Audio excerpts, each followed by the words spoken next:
Hello everyone, welcome to another video where today I will be showing you a week in my life during quarantine. Mondays to Fridays are relatively similar, but there are some differences which I'll get into later. I start the day at around 10 a.m. and the first thing I do is play a round of Plants vs. Zombies. What can I say? It's fun, nostalgic, and I have some unfinished business to deal with.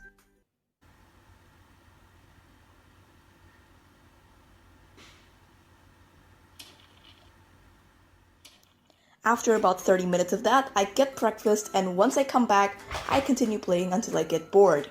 This is when I'll usually do a combination of a few things, including playing another game, watching YouTube videos, chatting with friends, scrolling through Instagram, and drawing, among other things. After procrastinating for at least 3 hours, I stop at around 2 p.m. to take a shower, eat lunch, and prepare for ballet. This is where the schedule starts to differ. You see, ever since my mom started doing online ballet in her studio due to quarantine, she's been making me do ballet every day in addition to my usual classes, which results in varying schedules depending on each class. For simplicity's sake, here's a list of them all. Monday, I do my own thing. Tuesday, it's my own class, there's no difference. Wednesday, I join another class. Thursday, I help my mom with the smaller children. And Friday, my own class, there's no change. Mr. David, are you seeing this dog? Oh, this is so cute. There's another class on Saturday, but I'm not going to be mentioning it here since Saturday itself has a different schedule. Ballet lasts from around 3 p.m. until about 5:30 p.m.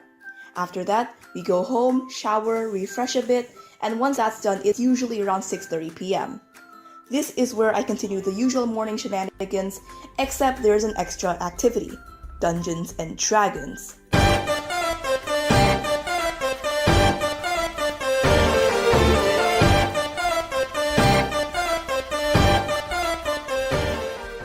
Yeah, my online friends and I decided to start a campaign, and every other day we would play to progress.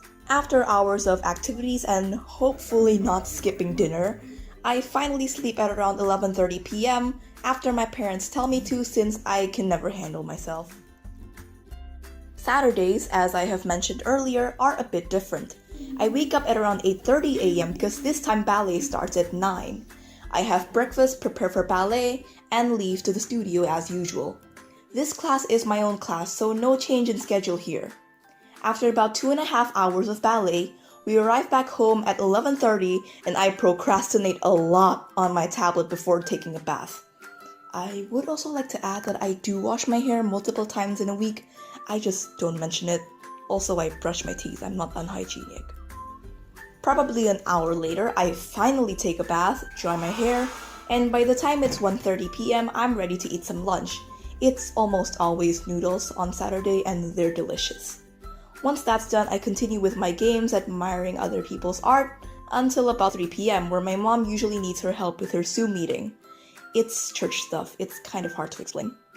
After helping her for a good 30 minutes or so, the rest of the day mainly consists of me laying in bed, looking at stuff on my tablet, and occasionally drawing until I go to sleep. Saturdays are definitely the most relaxing day in my schedule. Just me, YouTube, my bed, and Spike. You can't forget Spike. This is the final stretch. On Sunday, I wake up at around 8 a.m. for online church, which lasts for about an hour. After church is done, I help my mom bake since she apparently found a hand mixer and finally decided to use it. It's been fun.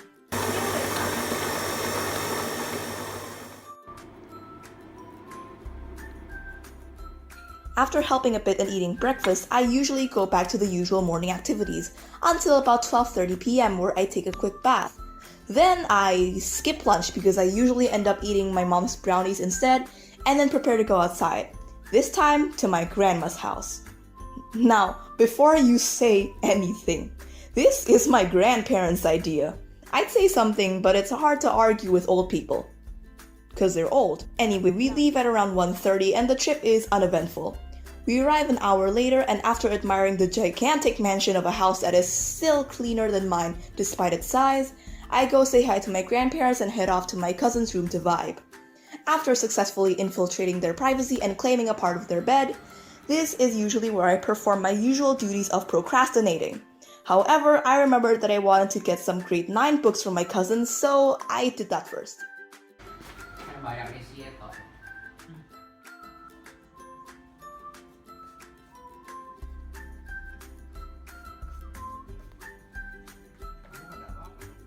Now that everything's done and it's about 4:30 p.m., we can finally get to being counterproductive. First things first, invade their Wi-Fi. Now we're in business. You know the drill: games, YouTube, drawing, writing the script.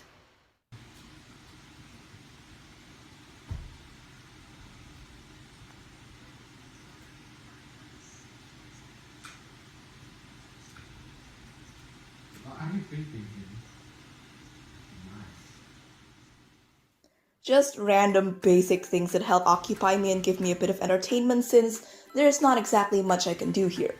Then at 8 p.m. we have dinner and socialize, but I don't really stay unless an interesting conversation approaches. So unless that happens, I'm usually just waiting by either playing some games or doing Dungeons and Dragons since this is around the time everyone's online. And around 10 p.m. we go home. Still pretty uneventful. Anyway, we arrive home at probably 11 p.m., but I usually spend my time watching some YouTube before finally going to bed, and the cycle repeats. Thanks for watching. I hope this wasn't too repetitive or boring for you. I tried to keep it interesting, but it's a bit difficult when you're stuck at your home most of the time. And now, what can you learn from my experience? Well, as you may have noticed, my schedule is definitely a lot more packed than what you would expect for someone being stuck at home most of the time, and all I can really say to that is make do with what you have and live your life to the fullest, even in the darkest situations. Because you only live once, so live it well. Goodbye, everyone.